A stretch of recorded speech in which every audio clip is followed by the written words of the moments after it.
Hey, welcome back. Another day, another vlog. Great to see you all again on this Friday edition, last day of the week for the show. Start the weekend off for me. Still working, unfortunately. Hope you're all well and had a good Thursday or Thursday night. It's Friday morning. Just dropped. I just want to throw it out. I was sort of delaying a little bit. I was trying to check it. But I just seen a tweet come out that the new Apple over-ear studio headphones have just been released, but there's nothing on the Apple site. So if you have seen that tweet, I'm not sure if you've anything going on at the moment, but I just double-checked the Australian and the US site. Definitely nothing on there as yet. So I'm assuming by tonight I'll get that info. So Monday we should have a new set of headphones out from Apple. And I'd say that would be the beginning of the end of Beats, which is a pretty sad thing. I've had a pair of Beats. I had the flash ones, the expensive ones. They were just the steel frame, the aluminium frame ones. They were just too tight on my head. I ended up giving to my youngest niece. But they've been just hugely popular. Dr. Dre obviously was involved in them. Huge part of our, I guess, culture too. Beats, they created a trend. It was everyone you see walking around with headphones hanging around their neck. Massive, just blew headphones and made headphones super mega popular and become a massive industry for youth. The youth market and then the not so youth, even us old bastards. But yeah, so they should be out. I did wait. I couldn't wait any longer, so I have been refreshing. We'll give it one more refresh to see if there's anything there. Nah, not as yet. So I'd say Monday we will have I'll get you the information on that. So yeah, I did try. Sorry about that. I seen the tweet when I was coming back to the room. And I went, oh, geez, I better go and suss that out. But yeah, there's just nothing out there as yet. Now on new videos going pretty well.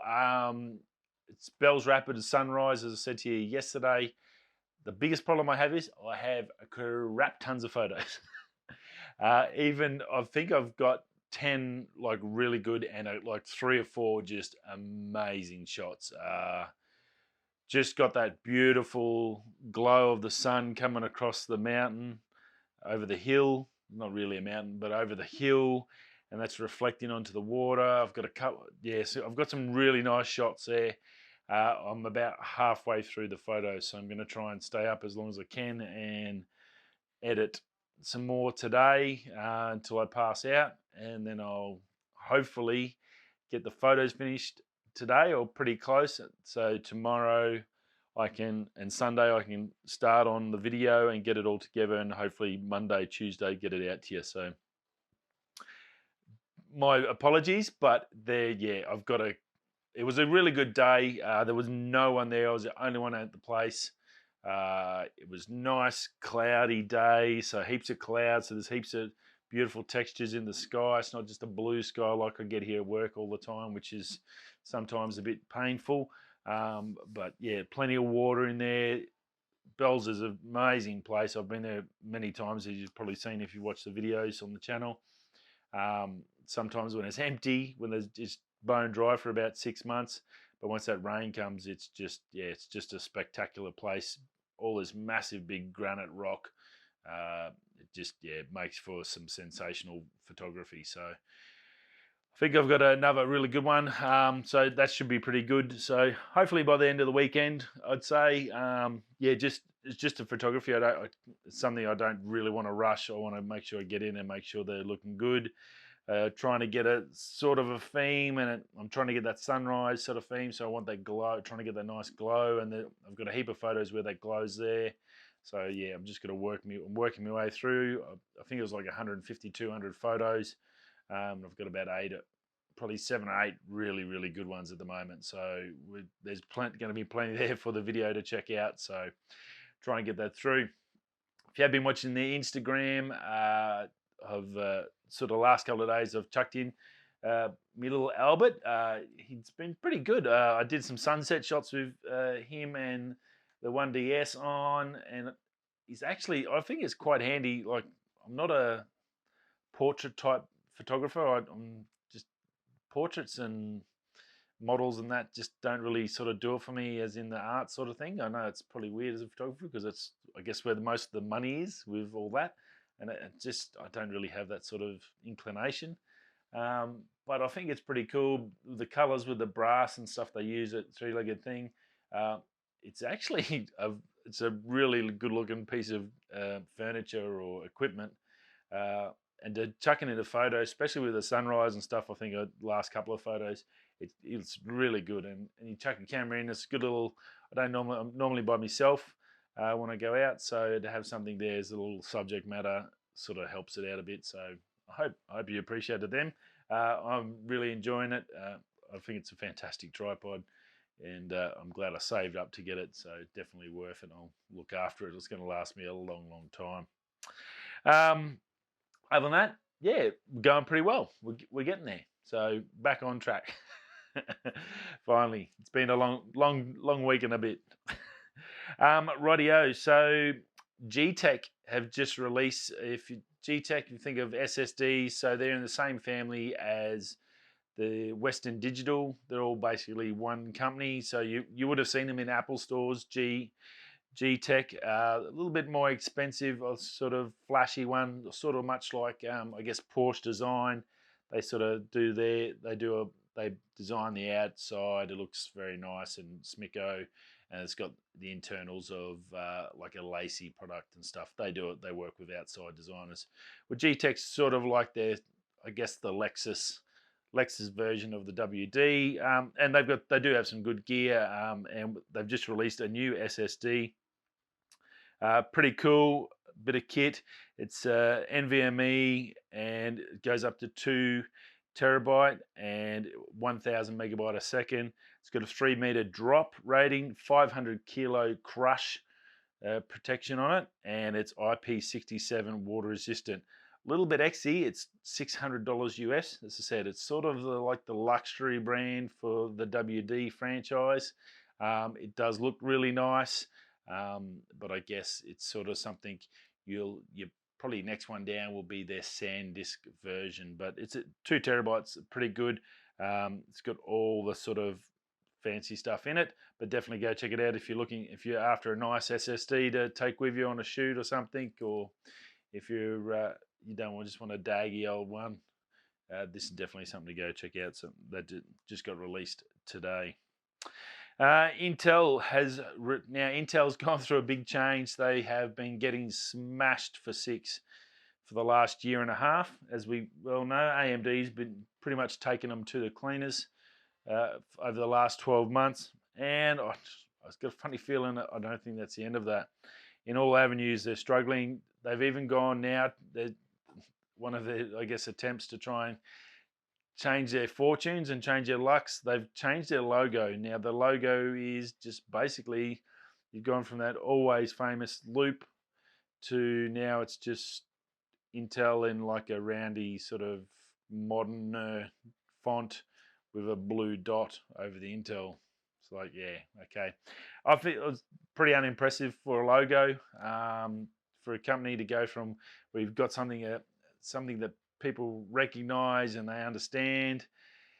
You don't have to change the whole logo. You could change the colors, make it rainbow. Apple does that, like they had the rainbow Apple colors.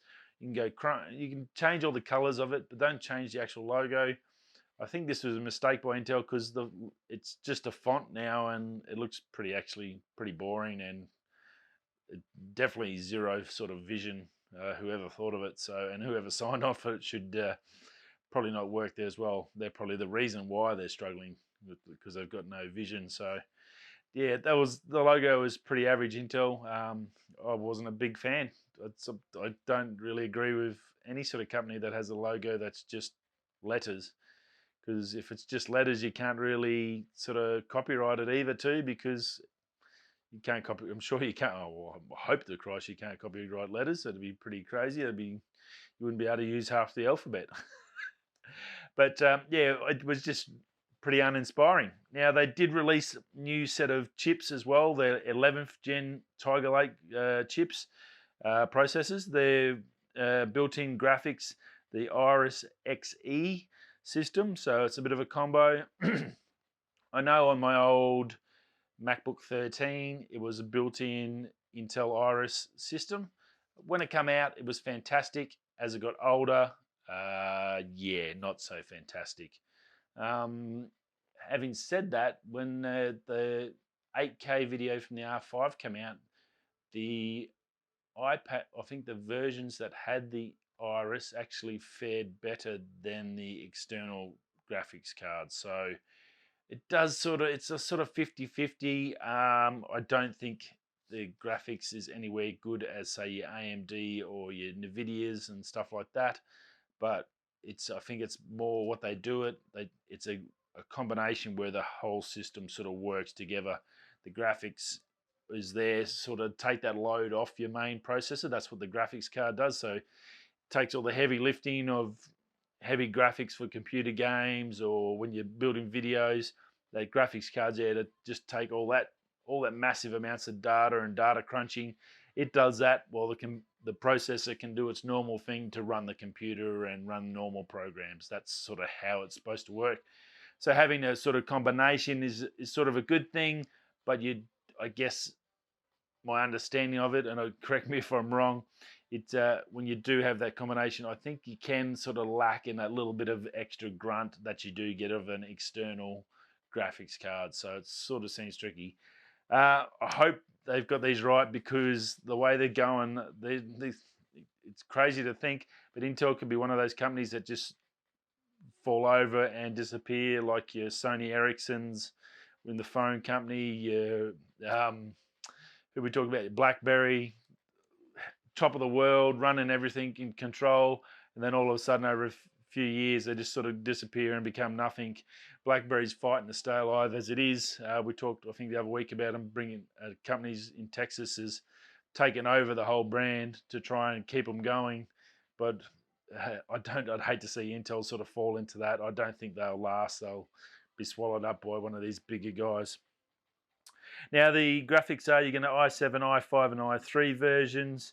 The i7's going up to a 4.8 gigahertz turbo, 12 megabytes, 4 cores, 8 threads, still 10 nanometer chips, and I think that's where they're really, really getting hurt. I think the new AMD's 8s, and I think they're by next year AMD will have even smaller. I think they're going down to a 5 nanometer by next year, or 23. So Intel seems to be way behind.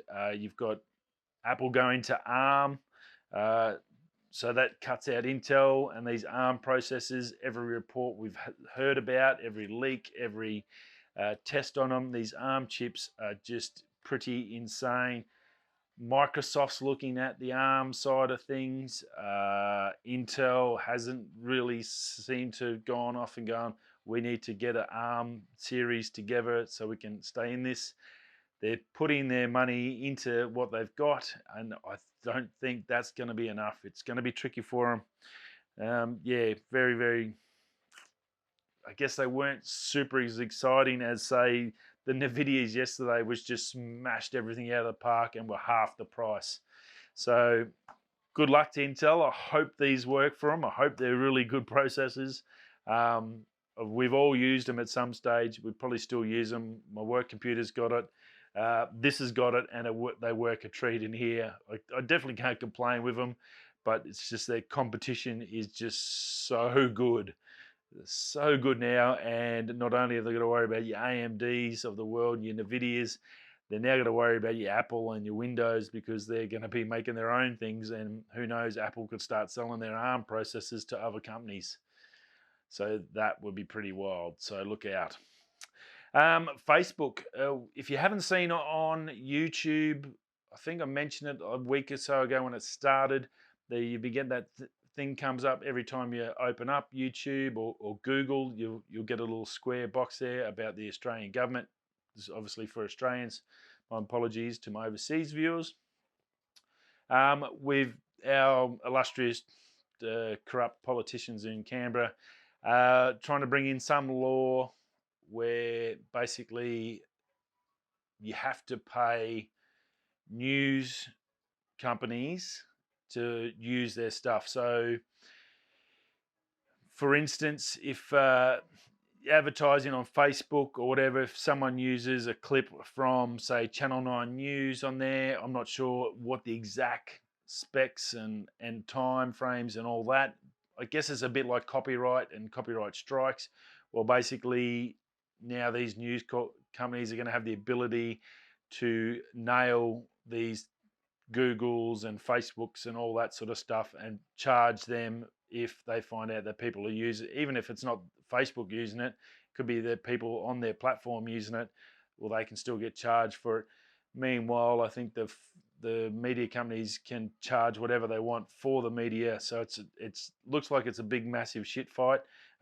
It's getting worse. And then Facebook has now come out last night and said that they're going to block users from sharing any sort of news if this goes ahead. So basically, this could affect a lot of people and I guess pages and stuff on Facebook where you might get your news. Basically, stuff like the NT News for me, which is close to home. I love seeing what's happening in the territory. Well, if it's because it's NT News, it's going to be news. You won't be able to share that on Facebook without Facebook paying the NT News, which is, I think, News Corp or whatever. So basically, they'll just go, nah, well, then you're blocked. And I guess if that's their whole page, they'll basically lose that page. So we won't get to see anything. Yeah, so it's a little bit painful. I think there's probably a little bit more that's going to happen in this space to try and work out the nuts and ends. The government, unless you watch TV and the media, I guess you don't really know about it. The first I'd heard about it was online, so something I need to have a little bit more look into and suss it out. But be aware of that. You can click on the box and they'll give you some more information and send you some links. Probably good to go suss it out. I didn't think they had any sort of petitions or anything to say go away, but it could have, in essence, if you do have a YouTube channel, for instance, affect your ad revenue because there could be some blockages now and then you're going to lose that revenue. So that's not a good thing for us creators. Not that I am making money out of this. Once we get to 1,000, I might make $20 a month, but until then, we got a bit to work on. But yeah, so if you haven't yet subscribed, smash subscribe. Hook a brother up. Alienware, wow. Alienware is adding 360 hertz displays to all their laptops. Holy bun bun. That's friggin' amazing. Even as early as last year, 240 hertz was just insane, like super high refresh rates for gaming. I mean, it's still now like a lot of the pros use them. We're talking about phones now. Pretty much, if you buy a phone that doesn't have 120 hertz display, it's basically cheap, mid-range rubbish. It's the technology is moving ridiculously fast. So you have 360 hertz displays, and they're going to be using those, or they're going to have options of using the Nividia 3000 cards. So the cards we talked about yesterday with just ridiculous speeds and power at half the price, which is the other beauty of it. You're going to be able to get them in Alienware laptops very, very soon. So I'm sure once the first one of those comes out, it'll be getting reviewed by everyone. You'll be seeing these Alienware laptops out, I'd say, as soon as anyone can get their hot hands on them. So they will be amazing bits of kit. So if you're gaming, you're looking for a laptop, maybe there's a good time to just sit and wait and keep an eye on the Alienware website and get a pre-order in as soon as you can. So that would be cool. Now, Apple, we talked earlier about them with their ARM chips. Well, they're not holding back here. Apple is putting firm grasp on taking over the whole planet. They're not happy with being a $2 trillion company. I think they're looking for to be the first $100 trillion company. Their latest rumor is they're going to be making their own graphics cards. Currently, they use AMD. I've got AMD in here. They use AMD, and they're fantastic. AMD's done an amazing job. Nividia, awesome. And we talked about Intel struggling. So, look, if Apple, with these ARM chips that are going to be, we know pretty much going to be a pretty good bit of kit, if they come out and start making their own graphics, they basically control the whole ecosystem. Then that is going to be a huge thing. I know as an Apple user, it's sort of I think with my Apple Watch is been the biggest pain is just trying to find something. I don't want to spend $600-700 on a friggin' watch that's going to be obsolete in 4 or 5 years. And like even with the Series 1 now, that it crashes constantly and it's a pain in the butt. I'd much prefer my G-Shock actually. The G-Shock, this is like 11 years old and it never misses a beat, and it's solar powered. I don't have to charge it. But that's awesome for music. So I'd love to be able to see them sort of be able to one day, on the hope that Apple lets people in so that the other companies can use the technology, so I can mix and match the stuff and get what I want. I don't think so, because the way they're looking, they're trying to nut it down and lock it all up. And if they get those graphic cards in there, they're going to be just one big massive tech monopoly. Yeah, wow. I'm sure we'll hear more. I don't think it's going to be this year. Probably 2021, they might talk. We'll get a few more rumors, but I think they're definitely going to be working their way towards that. Especially once they'll get these ARM chips right, once they know they're going well, then they can focus then everything on into the graphics cards. And maybe 2 to 3 years, we could be seeing some Apple graphics cards. Wow. Rightio, Canon rumors, the CR2. If you're not familiar with their ratings, go check them out. It's a really good. They do a great job over Canon rumors. CR2, CR1, it goes CR1, 2, and 3. 3 is pretty much a definite. 1's a wild sort of a rumor. 2's it sounds got some reasonable intel on it. Well, this is a CR2, so it's highly, or not a definite, but it's good possibility this could be happening. Canon is looking at a budget EOS R coming first half of 2021, under $1,000. So that's the RP price. This is US dollars, sorry. About $1,400 Australian, which is, so you got the RP about there, your entry level. So they're looking at bringing something in.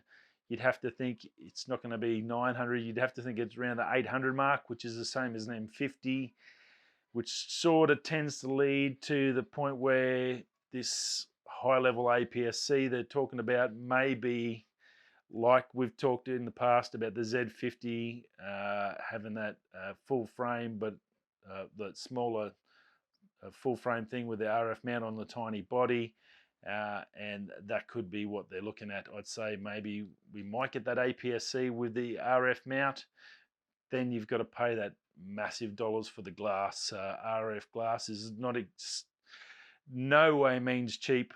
Doesn't matter what level you look at, it's well above, say, your M series.